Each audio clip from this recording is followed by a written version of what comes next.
하나님 말씀은 누가복음 11장 27절에서 36절까지입니다. 누가복음 11장 27절에서 36절까지 말씀 번갈아 가며 읽습니다. 제가 먼저 읽겠습니다. 이 말씀을 하실 때에 무리 중에서 한 여자가 음성을 높여 이르되 당신을 뵌 태와 당신을 먹인 젖이 복이 있나이다 하니 예수께서 이르시되 오히려 하나님의 말씀을 듣고 지키는 자가 복이 있느니라 하시니라. 무리가 모였을 때에 예수께서 말씀하시되 이 세대는 악한 세대라. 표적을 구하되 요나의 표적밖에는 보일 표적이 없나니 요나가 니느웨 사람들에게 표적이 됨과 같이 인자도 이 세대에 그러하리라. 심판 때에 남방 여왕이 일어나 이 세대 사람을 정죄하리니 이는 그가 솔로몬의 지혜로운 말을 들으려고 땅 끝에서 왔음이거니와 솔로몬보다 더 큰 이가 여기 있으며 심판 때에 니느웨 사람들이 일어나 이 세대 사람을 정죄하리니 이는 그들이 요나의 전도를 듣고 회개하였음이거니와 요나보다 더 큰 이가 여기 있느니라. 누구든지 등불을 켜서 속에나 말 아래 두지 아니하고 등경 위에 두나니 이는 들어가는 자로 그 빛을 보게 하려 함이라. 내 몸의 등불은 눈이라. 내 눈이 성하면 온 몸이 밝을 것이요 만일 나쁘면 내 몸도 어두우리라. 36절까지 함께 읽습니다. 그러므로 내 속에 있는 빛이 어둡지 아니한가 보라. 내 온 몸이 밝아 조금도 어두운 데가 없으면 등불의 빛이 너를 비출 때와 같이 온전히 밝으리라 하시니라. 아멘. 오늘 본문 말씀은 어제 본문 말씀과 연결해서 이해해야 됩니다.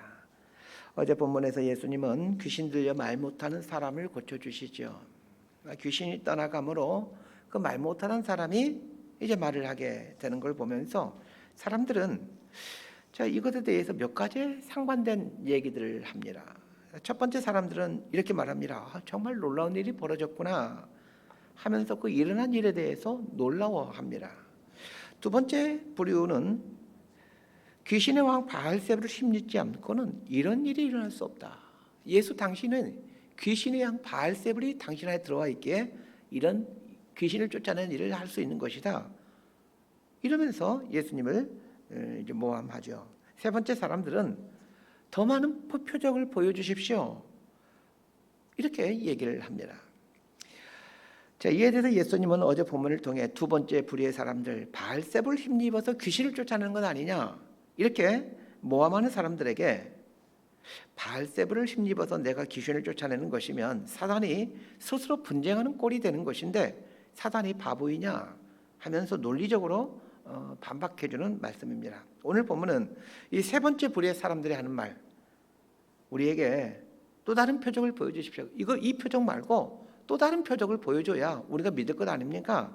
이렇게 말하는 사람들에 대해서 이들을 책망하는 말씀입니다. 27절과 28절 말씀 함께 읽습니다. 시작. 이 말씀을 하실 때에 무리 중에서 한 여자가 음성을 높여 이르되 당신을 뵌 태와 당신을 먹인 젖이 복이 있나이다 하니 예수께서 이르시되 오히려 하나님의 말씀을 듣고 지키는 자가 복이 있느니라 하시니라. 예수님을 향해 바알세불을 힘입어 귀신을 쫓아낸다 이렇게 비판하는 사람들 향하여 예수님은 내가 바알세불을 힘입어서 귀신을 쫓아내는 것이면 사단의 나라가 스스로 분열하는 것인데 어떻게 사단이 그렇게 할 수 있겠느냐 하면서 논리적으로 설명을 해줍니다. 이 이야기를 듣고 있던 한 여인이 예수님을 향하여 당신을 뵌 태와 당신을 먹인 젖이 복이 있나이다 라고 외칩니다. 이 말을 한 사람을 한 여자라고 말하고 있습니다. 여자이기에 여자로서만이 할 수 있는 말을 합니다. 이 말은 아기를 낳아본 여자만이 할 수 있는 말이죠. 성경은 이 여자에 대해 어떤 정보도 주지 않고 있습니다. 다만 이렇게 말하는 것을 통해 몇 가지를 유추해 볼 수 있습니다. 이 여자는 여자로서 가장 큰 복은 자식복이다 라는 생각을 갖고 있는 여자였습니다. 예수님이 하시는 기적과 예수님이 하시는 그 말씀들을 보면서 또 많은 사람들이 그 예수님에 대해 놀라워하고 예수님이 하신 말씀을 놀라워하는 걸 보면서 내 자식도 저 예수님 같은 자식이었으면, 내 아들도 예수님 같은 저 예수 같은 아들이었으면 하는 마음이 간절했던 것 같습니다. 보통의 경우는 이런 마음이 들더라도 사람들 앞에서 소리 높여서 당신을 뵌 태와 당신을 먹인 젖이 복이 있습니다, 뭐 이렇게 말하지 않습니다. 어쩌면 이 여인은 예수님의 모친인 마리아를 알고 있을지도 모르겠습니다. 그리고 예수님의 출생의 비밀에 대해서도 알고 있는 여인일 확률이 아주 높습니다. 사람들은 마리아가 요셉이 그 결혼 전에, 정확히 말하면 이 정혼 상태에서 아기를 낳게 되죠. 이 정혼 상태에서 이 아기를 낳는다는 것을 사람들은 알고 있습니다. 마리아는 어쩌면 사람들에게 이 비난을 받는 그런 여인이었을 것으로 보여집니다. 이 정결치 못한 여인이라고 분명히 비난받는 그런 상황이었을 것입니다. 그런데 예수님이 기적을 행하고 말씀을 선포하는 걸 보면서 이 여인은 이 마리아가 결코 불행한 여인이 아니라 참 복 있는 여인이다라는 것을 생각하게 된 것입니다. 그래서 마리아를 부러워하면서 당신을 뵌 태와 당신을 먹인 젖이 복이 있나이다 라고 말하게 됩니다. 예수님을 뵌 태와 예수를 먹인 젖이 누구의 말합니까? 이 마리아를 말하고 있는 거죠. 자, 이 여인의 말처럼 캐톨릭에서는 참 마리아를 신성시합니다. 하나님의 어머니로 여기고 있고, 심지어는 마리아는 죽음을 경험하지 않고 하늘로 승천했다 이렇게 생각하기도 합니다. 심지어 기도할 때도 마리아에게 기도를 하죠. 마치 우리가 어떤 사람에게 부탁을 할 때 그 사람의 어머니에게 부탁을 하게 되면 그 어머니가 아들에게 말해가지고, 아들아 누구누구가 이런 부탁을 하던데 좀 들어주면 안 되겠니? 하면 또 어머니 말씀이 있기 때문에 잘 들어줄 거다라는 이런 인간적인 생각을 가지고 마리아에게 기도를 하곤 합니다. 어쩌면 이 마리아를 캐톨릭에서 숭배하는 것은 오늘 본문에 등장하는 이 여인과 같은 이러한 태도, 이러한 동기에서 출발하는 것 같습니다. 오늘 본문에 등장하는 여인은 자신도 마리아처럼 이 복 있는 여자였으면, 이런 욕심이 있습니다. 그런 면에서 이 마리아 상을 만드는 것은 사실은 인간의 욕심이 투사된 조형물에 불과합니다. 당신을 뵌 태와 당신은 먹인 젖이 복이 있습니다 라는 이 여인의 말에 예수님은 단호하게 그게 복이 아니다, 오히려 하나님 말씀을 듣고 지키는 자가 복이 있다 이렇게 말씀하십니다. 자, 이 말의 의미가 무엇입니까? 하나님 말씀을 자신의 인격 안에 품고 그 말씀이 온전히 자라가게 하는 사람이 진짜 복 있는 사람이다라는 것입니다. 자, 그런 면에서 우리는 이 마리아와는 비교할 수 없는 복을 받은 사람이 될 수 있는 가능성이 충분히 있는 사람들입니다. 오늘 내 안에 하나님 말씀을 품고 그 말씀이 육화되도록 말씀을 묵상하고 말씀을 실천해 간다라면 복 있는 사람이 되는 겁니다. 이 예수님 말씀이 진짜 하나님 말씀이라고 믿는다라면 말씀을 듣고 지키는 자가 복이 있다라는 이 예수의 말씀을 정말 믿을 수 있게 되길 바랍니다. 그런 면에서 우리는 사람이나 상황을 탓하면서 왜 내 인생은 이렇게 복이 없을까? 이렇게 말하는 분들이 적지 않게 있습니다. 우리 예수 믿는 사람들 중에도 이런 류의 말을 하는 사람들 많이 있습니다. 왜 내 인생이 이렇게 복이 없을까?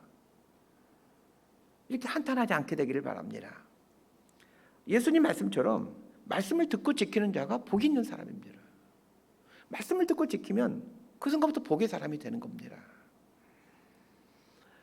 여인이 한 말, 당신을 뵌 태와 당신은 먹인 젖이 복이 있나이다 라는 말에 대해 예수님은 하나님 말씀을 듣고 지키는 자가 복이 있다 라고 말씀하십니다. 그러면서 하나님의 말씀을 듣고 지키는 것을 뵌 태와 먹이는 젖으로 비교해서 말씀해 줍니다. 아이를 태에 품고 있는 것, 그리고 아이에게 젖을 먹이는 것과 하나님 말씀을 듣고 지키는 것은 어떤 유사성이 있다는 것입니다. 어미가 아이를 태에 품고 있을 때 그 아이에 대해 갖는 그 마음으로 하나님 말씀을 들으라는 것입니다. 아마 아이를 낳아보신 여자분들은 아실 겁니다. 그 아이가 뱃속에 있을 때 그 아이에 대해서 갖는 그 마음, 남자들은 잘 모르겠죠. 그 엄마들만이 알 수 있는 그 마음이 있습니다. 그 마음으로 하나님 말씀을 들으라는 것입니다. 그리고 갓난아이에게 젖을 먹이는 그 마음으로, 그 갓난아이에게 모든 걸 내어주는 그 어미의 마음으로 말씀을 지키라는 것입니다. 그렇게 할 때 말씀을 육화시켜가는 복 있는 사람이 될 수 있다는 겁니다. 자, 29절에서 32절까지 말씀 함께 읽습니다. 시작.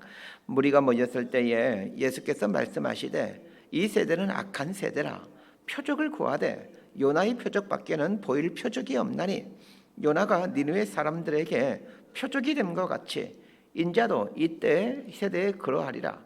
심판 때에 남방 여왕이 일어나 이대세 사람을 정죄하리니 이는 그가 솔로몬의 지혜로운 말을 들으려고 땅 끝에서 왔음이거니와 솔로몬보다 더 큰 이가 여기 있으며 심판 때에 니느웨 사람들이 일어나 이세대 사람을 정죄하리니 이는 그들이 요나의 전도를 듣고 회개하였음이거니와 요나보다 더 큰 이가 여기 있느니라.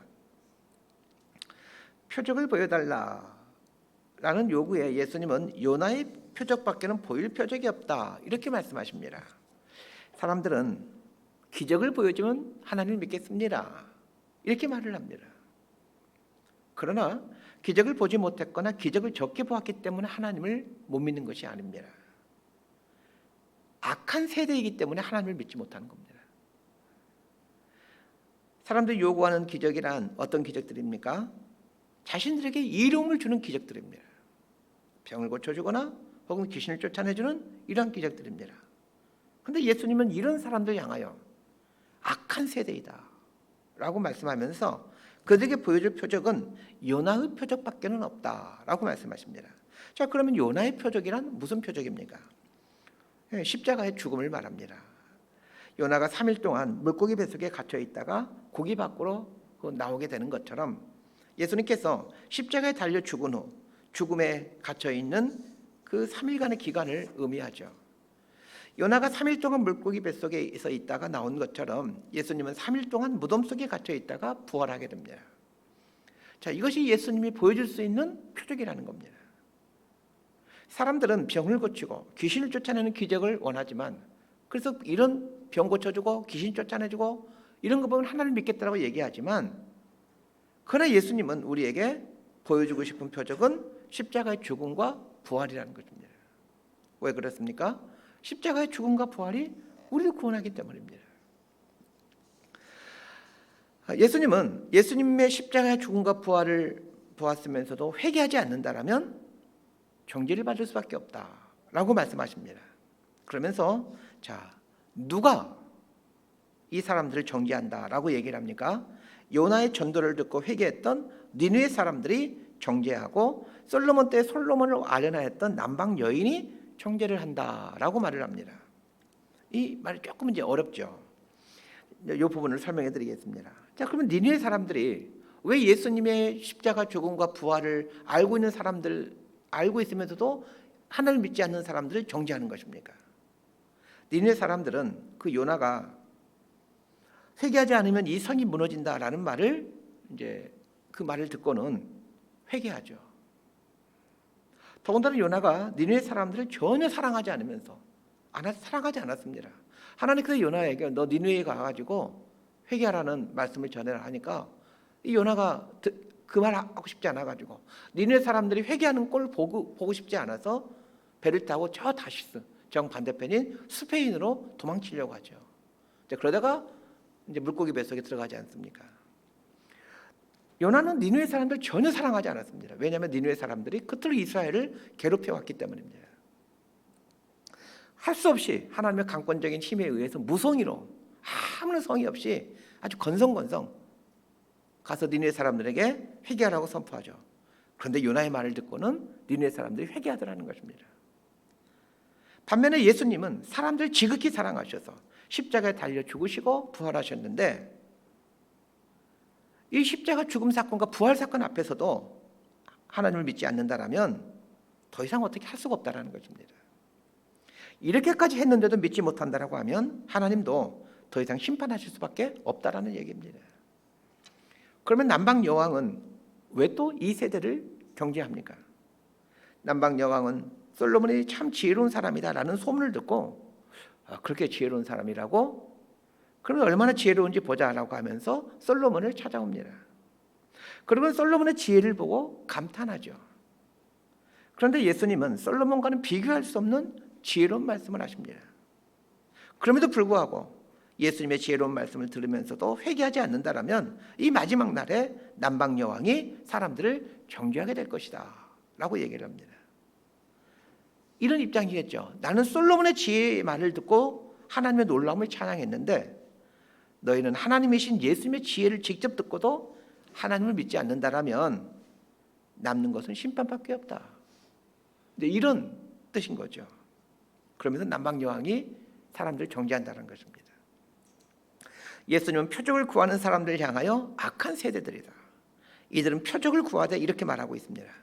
악한 세대의 특징이 표적을 구한다는 것입니다. 오늘날도 적지 않은 사람들이 이 병에서 고쳐지면 하나님 믿겠습니다. 이 가난에서 벗어나게 해주면 하나님 믿겠습니다 라고 하면서 표적을 구합니다. 그것은 악한 것이라는 겁니다. 정말 우리가 구해야 될 것은 표적이 아니라 믿음입니다. 하나님 저에게 믿음을 주십시오. 하나님을 인정해 드릴 수 있는 믿음을 주시고 말씀을 온전히 믿고 행할 수 있는 믿음을 주십시오. 이걸 구해야 된다는 겁니다. 저는 오늘 이 시대 그리스도인들이 구해야 될 것이 이것이라고 믿습니다. 자신의 삶에 어떤 기적이 일어나기를 구하는 것이 아니라 믿음을 구해야 합니다. 예수님은 그러면서 믿음이 무엇인지에 대해서 설명해 줍니다. 33절에서 36절까지 말씀 함께 읽습니다. 시작. 누구든지 등불을 익혀서 속에나 말 아래 두지 아니하고 동경 위에 두나니 이는 들어가는 자로 그 빛을 보게 하려 함이라. 내 몸의 등불은 눈이라. 내 눈이 성하면 온 몸이 밝을 것이요 만일 나쁘면 내 몸도 어두우리라. 그러므로 내 속에 있는 빛이 어둡지 아니한가 보라. 내 온몸이 밝아 조금도 어두운 데가 없으면 등불의 빛이 너를 비출 때와 같이 온전히 밝으리라 하시니라. 이 몸에 있어서 눈의 귀중함을 얘기해 주시면서 이 영혼의 눈이 얼마나 중요한지를 말씀하십니다. 눈이 건강하면 온전하게 볼 수 있습니다. 온전하게 볼 수 있으면 바르게 살 수 있습니다. 마찬가지입니다. 영혼의 눈이 밝으면 온전하게 볼 수 있습니다. 온전하게 볼 수 있으니 온전하게 살 수 있는 것입니다. 믿음이 이 영혼의 등불, 영혼의 빛입니다.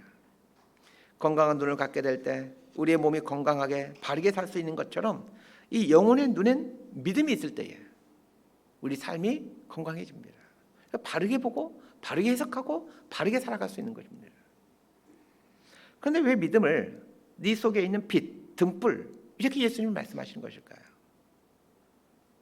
이 믿음이 등불과 아주 비슷하기 때문에 그렇습니다. 등불의 첫 번째 특징은 보이지 않는 것을 비춰준다는, 보게 해준다는 것입니다. 믿음은 볼 수 없는 것을 보게 해주죠. 히브리서 기자의 말처럼 믿음은 바라는 것들의 실상이다. 믿음이 이렇게 볼 수 없는 걸 보게 해줍니다.